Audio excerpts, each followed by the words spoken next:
friend, and I was standing in a group of writers, and we were whinging, and we were moaning about our plight. And one of our group turned to us and said, I think we need to come up with a collective noun for novelists. And several ideas were thrown into the ring. And then Nick Shakespeare, who's a very old friend of mine who sadly can't be here tonight, came up with, he's rather tall and he can be a little bit lugubrious at times. And he said, how about a depression of novelists? And we did all laugh, but something sparked in me at that moment. And I thought, does it have to be like this? How about a delectation of novelists, or a joy of novelists? Maybe there's a thing whereby I could get writers together and we could support each other, look after each other, and be lured from our respective solitary lairs, and we could actually just have some fun, to be honest, and a bit of crack and a few jokes.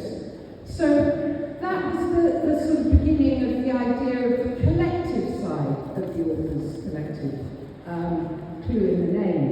But obviously the other side is very important as well, and that's the publishing side.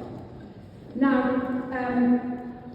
there are various reasons why that seemed like a very good idea, but if I was to boil it down to the essence, it would come down to one word, which may surprise you, and it's because of that word that you're all here tonight, essentially. And that word is romanticism. Now, a lot of you will have heard of romanticism, and a lot of you won't. But romanticism is a form of, just for those who want to know, popular fiction, which is rather sort of pervaded in the last few years the publishing world. A little bit like, well, I don't want to be disparaging at all, but I would say a little bit like Japanese knotweed. And it just occurred to me that it's not really leaving much room for any other kind of fiction, and the choice is very, very important. Just to explain what romanticism is, if you can imagine, it's read by lots of young women, and it concerns a lot of young women. And what those young women are doing, if I can say this in a church, tends to be having multiple orgasms with dragons and mythical creatures. Niche. You would know, it's incredibly popular.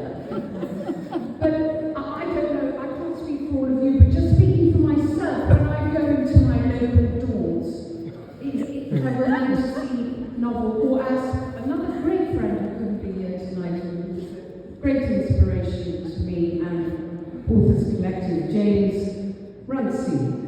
He calls it Goblin Pool. So actually, the reason we're all here tonight is because there's so much Goblin Pool, and I felt that that's fine, but for those of us for whom it isn't our go-to, maybe it would be nice to just increase the choice. Anyway, so over the months, over the last few months, I've been talking to lots of friends who are writers, and along the way, several of them wanted to come on board. They liked the idea. And so I gathered the most profoundly wonderful group of co-founders. And yeah, I've said you're only here for Goblin Pool because of the Goblin Pool, but actually you're here because of the fantastic co-founders who are going to be speaking. Well, 3 of them are going to be speaking in a moment.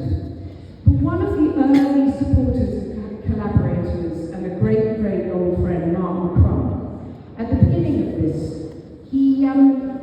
one of the first manuscripts he sent me that landed in my inbox was of a novel that made me, as I started reading it, sit up and think, wow, this is exactly the kind of novel that we need to get hold of. It's so good. and it's called Say You Love Me, and it's by Conrad Williams.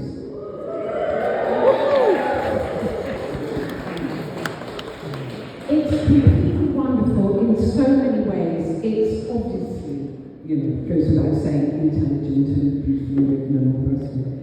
But it's actually one of those novels that not only I want to read, but it makes me think. Every line makes me think.